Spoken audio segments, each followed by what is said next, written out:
СЈО не само што слепо ги извршува политичките нарачки на Зоран Заев, туку почна и да се однесува како него. Ниту ги интересираат, ниту ги почитуваат законите. СЈО има обврска да го почитува законот и да ги уништи незаконските материјали. Доколку СЈО не постапи согласно закон и не ги уништи во соодветна постапка незаконските присушкувани материјали, сноси сериозна одговорност и ги зголемува ризиците на тамошни уцени и политички притисоци врз сите оние кои биле цел на Верушевски, Заев и останатите обвинети од пуч. Еден од случаите каде се прави политичка хајка е и траекторија, односно изградба на автопатиштата. Овој случај, кој е типично политички со цел манипулација и девалвирање на проект кој е капитален за Република Македонија.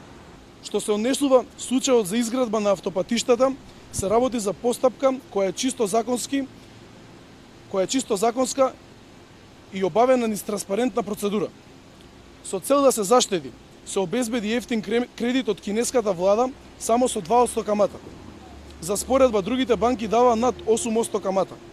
Меѓу другото, целокупната постапка се спроведе врз основа на законот донесен во собранието, кој го поддржа и СДС и ДУИ. На Катица Јанева и било важно само да ги исполни наредбите на Зоран Заев, кој на митинзи пред една година најавуваше дека обвиненија ќе имало и притвори ќе имало.